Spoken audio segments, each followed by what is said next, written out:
प्रभु यही है वो दुष्ट विकलांग मनुष्य जिसके हमें प्राण हरने हैं। तो देरी किस बात की गुप्त जी, हम अभी इसके प्राण हर लेते हैं। ये क्या गुप्त जी, इसके प्राण क्यों नहीं आए? प्रभु एक बार फिर से कोशिश कीजिए।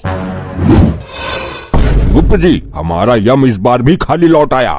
ये क्या हो रहा है प्रभु? लगता है इस यमपास की बुद्धि भ्रष्ट हो गई है। हे यमपास, इससे पहले हम क्रोधित हो जाएं, उसके प्राण हर के लाओ, ये आदेश है हमारा। ये क्या प्रभु की आज्ञा का उल्लंघन? असंभव, आश्चर्य। गुप्त जी, तुम्हारा ये लैपटॉप नामक यंत्र कब काम आएगा? जल्दी इसमें देखिए। जैसी आपकी इच्छा प्रभु। दुनिया को धोखा देने वाले इस विकलांग ने आज अपनी मृत्यु को भी धोखा दे दिया। प्रभु सब गड़बड़ हो गया, सब सत्यानाश हो गया। क्या हुआ, हमें स्पष्ट शब्दों में बताइए। प्रभु इस विकलांग मनुष्य की मृत्यु आज नहीं है, बल्कि आज से 4 दिन बाद डागा के हाथों है, और हम इसको लेने 4 दिन पहले ही आ गए। ये तो आपने बहुत बड़ा अनर्थ कर दिया। आप हर बार गलती कर देते हैं। प्रभु ये सतयुग के लैपटॉप हैंग बहुत होते हैं, हैंग होने की वजह से सब हुआ है।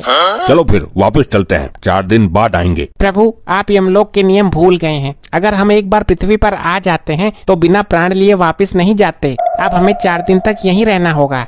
यदि ब्रह्मदेव को पता चलेगा कि हम अकारण ही 4 दिन से पृथ्वी लोक पर भटक रहे हैं, तो वो अवश्य क्रोधित हो जाएंगे। प्रभु अब तो अनर्थ हो ही गया। यहाँ का वातावरण देखते हैं कुछ दिन।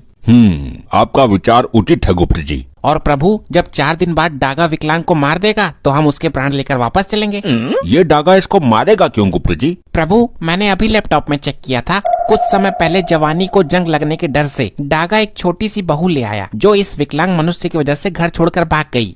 ऐसा क्या किया इस विकलांग मनुष्य ने? प्रभु डागा जब चोरी करता था तो ये विकलांग मनुष्य मौके का फायदा उठाकर उसके ससुराल में सारी बातें बता देता था।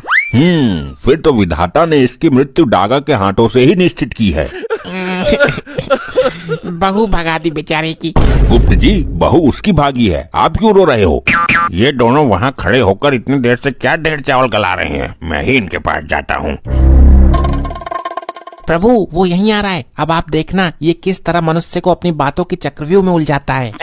प्रणाम भाई लोगों, क्या प्रोग्राम करने जा रहे हो या प्रोग्राम करके आ रहे हो? क्या मतलब है तुम्हारा? मतलब तुम्हारी वेशभूषा को देखकर बोल रहा हूँ, किसी जागरण वगैरह में काम करते हो क्या? मूर्ख मानव, हम साक्षात यमराज और चित्रगुप्त हैं। पहले मैं भी आप ही की तरह रामलीला में चाची ताड़का का रोल करता था। जितनी तेरी शातिर बुद्धि है और जैसा तेरा शरीर है, तुझे तो महाभारत में शकुनी मामा का रोल करना चाहिए था।